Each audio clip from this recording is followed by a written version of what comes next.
I was talking about Saturn and Jupiter.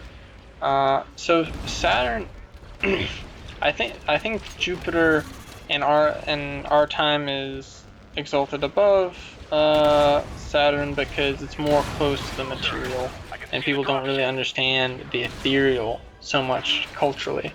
Maybe some secret society people do, but in general, people aren't really, um,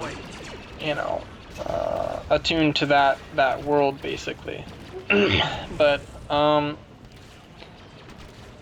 would say Saturn in all cases, and if we look at through like Hinduism, it's for sure more significant than Jupiter.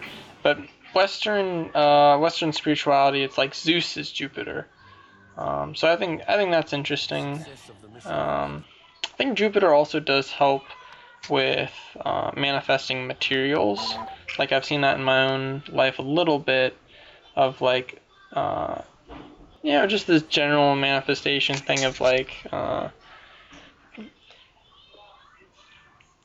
the the tools are there to make something.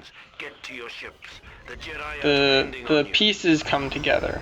It's not like, whereas Venus, it's like, oh, I want, friends, I want love, I want wealth. Venus is even more crystallized. Of course, all these planets have their own energies and own areas, and each one is their own, basically, whole world. That's not really. It's more like this is the tree of life, though. I think is a very powerful way to look at it. That has a lot of there's a lot of good to it, basically.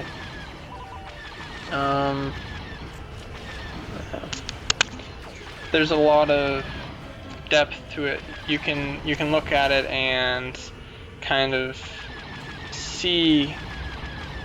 You can see that it does produce the way that it kind of says it. It acts that way. I think that the Tree of Life isn't perfect. I think it's an interesting way to conceptualize it. I don't know if it's exactly perfect, or I don't think any mind map like that is gonna completely comprehend the planets, but it's pretty good. Moving on to Mars. Mars is then the drive to do the. I think Mars represents the work and the will to do the work, especially the will, I think. But that Martian drive in general. Then we move on to Sun. Now here I want to draw an interesting connection that I hadn't realized before, is that, well, I just learned this recently, that Nergal was considered an aspect of Shamash. Nergal, the Babylonian war god, as compared to Shamash, the Babylonian sun god. I think it's Babylonian and not Sumerian. I don't know, one of those. They're pretty similar, I think. Which is interesting because the Martian drive, I notice, is often closely related to the ego. And I think this is more the West. It's the way it's baked into the Western mind as well. I think that the Babylonians were quite a Martian people, and so that was close to their core identity, which is the core identity is the sun. And yeah, that's the ego.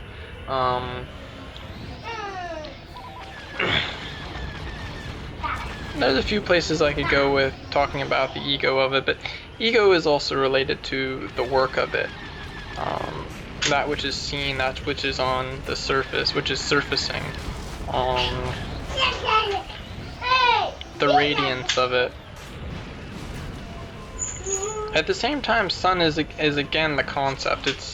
It's again all of that into the sun is the is another seed, but it's like the full seed in a way. And then after sun, it's Venus and Mercury, which are Venus is the manifestation of it. Mercury, the alchemy and the alchemization of it in the material world.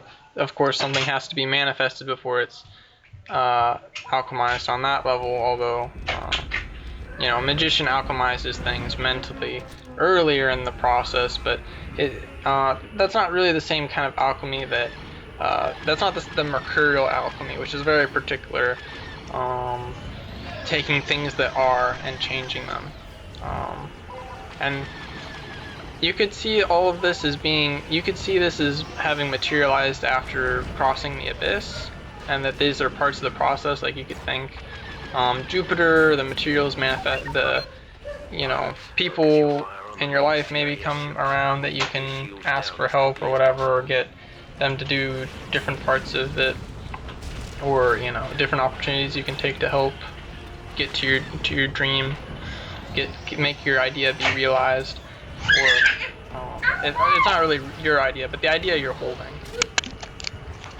So that's through Mercury. Now